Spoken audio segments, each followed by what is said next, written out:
வணக்கம் ஃப்ரெண்ட்ஸ்.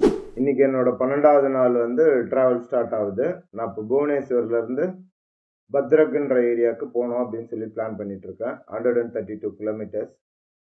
எல்லாம் நல்லபடியாக நடந்ததுன்னா பத்ரக்ன்ற ஏரியாவுக்கு போயிடுவேன்.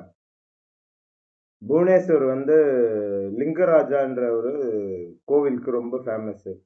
நீங்கள் பார்த்தீங்கன்னா வித்தியாசமான ஒரு ஸ்ட்ரக்சரில் ஒரு கோவில் இருக்கும். அந்த கோயில் எனக்கு வழியில் கிடைக்குமா, இல்லை நான் வேறு ஏதாவது தனியாக எக்ஸ்ட்ரா ட்ராவல் பண்ணுற மாதிரி இருந்தால் நான் போகமாட்டேன். இல்லைன்னா நான் கண்டிப்பாக போயிட்டு அந்த கோயில்கிட்ட இருந்து ஃபோட்டோ எடுத்துட்டு அனுப்புவேன். புவனேஸ்வரம் ஒரு ட்வின் சிட்டி. புவனேஸ்வர் பக்கத்துலேயே ஒரு 11, 15 கிலோமீட்டருக்குள்ள கட்டாக்கன்னு இருக்குது. இந்த ரெண்டு சிட்டியும் சேர்ந்தது புவனேஸ்வர். ஒடிசாவில் இருக்கிற மிக பிரபலமான ஒரு நகரம் இது. இதுக்கு பக்கத்தில் பூரி ஜெகநாத் டெம்பிள் இங்கேருந்து ஒரு 100 கிலோமீட்டருக்குள்ளே இருக்கும் அப்படின்னு நினைக்கிறேன். இந்த மக்கள் ரொம்ப அன்பா, அழகா, மரியாதையா பழகுறாங்க, பேசுறாங்க.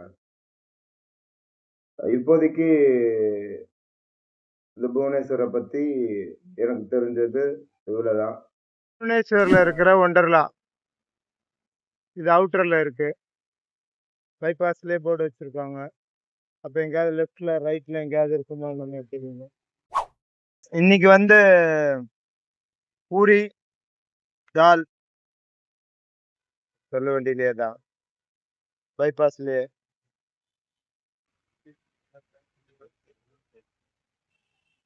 ஹெல்மெட் எல்லாம் கழட்டிட்டு மறந்து வச்சிட்டோம்னா அப்புறம் திருப்பி தட முடியாது.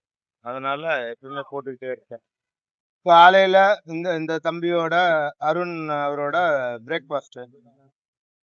கடவுள் இவரை நல்லபடியா ஆசீர்வதிக்கிட்டார். ஓகே, இவர் தான் அருண். இவரு நம்ம ஃப்ரெண்டு. ஈஷால இருக்க இஸ்கான் டெம்பிள். என்னால கீழே இறங்க முடியாது, அதனால அப்படியே இருந்து ஏதோ விசேஷத்துக்கு கீழே ரெடி பண்ணிட்டு இருக்காங்க வண்டிய.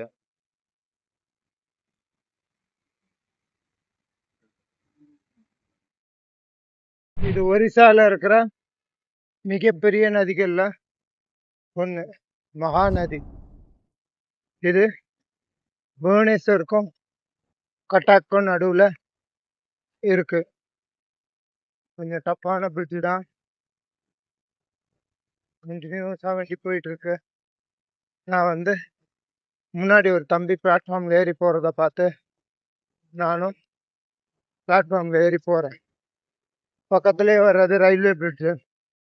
இந்த பக்கம் கட்டாக் சிட்டிக்குள்ள போறதுக்கு நடுவில் ஒரு பிரிட்ஜு.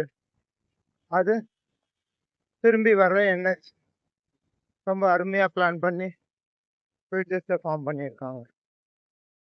ஒரு 1.5 கிலோமீட்டர் இருக்கும்னு நினைக்கிறேன் அந்த பிரிட்ஜு. பாருங்க, நானே இப்போ பிளாட்ஃபார்ம் மேலே தான் ட்ராவல் பண்ணிட்டு இருக்கேன். அந்த இடத்துல பயணம் பண்ற மாதிரி ஒரு வீடியோ எடுக்கலாம் அப்படின்னு சொல்லிட்டு வந்திருக்கு. கரையோட இந்த பக்கத்துக்கு எடுக்கலாம் அப்படின்னு சொல்லிட்டு எடுத்திருக்காங்க. மகாநதி பாருங்க எவ்வளவு தூரத்துக்கு இருக்கு. கிட்டத்தட்ட 3 கிலோமீட்டருக்கு இருக்கும்னு நினைக்கிறேன். பின்னாடி ரயில்வே பிரிட்ஜு, அதுக்கு பின்னாடியே 2 பிரிட்ஜ் இருக்கு. பெரியத்துக்கு வாய்ப்பு இல்லை. இந்த பக்கம் பாருங்க 3 ட்ராக் இருக்கு.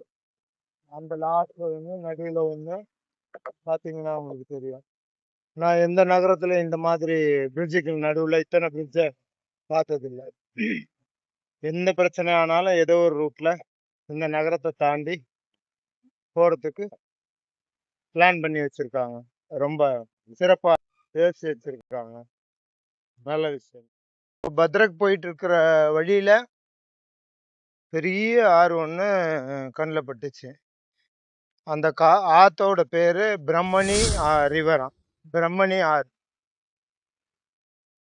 அதை உங்களுக்கு காட்டணும்னு தான் வச்சுட்டு வந்தேன். பாருங்க, அது மகாநதி. புவனேஸ்வர் அந்த பக்கமும் கட்டாக் இந்த பக்கமும் இருந்துச்சு.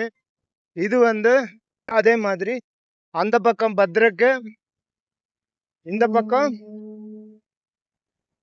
ஜேத்பூர். புராண காலத்துல இதுதான் ஒரிசாலோட தலைநகரமா இருந்துதான். சந்திரகுப்தக்காரோட காலத்திலேயோ இல்ல அசோகர் காலத்திலேயோ இதுதான் தலைநகரா இருந்ததா சொல்றாங்க. எவ்வளவு பெரிய ரிவர். நான் சைக்கிள்ல போயிட்டு இருக்கேன். அதே மாதிரிதான் இங்கேயும் 3 பிரிட்ஜ் இருக்கு.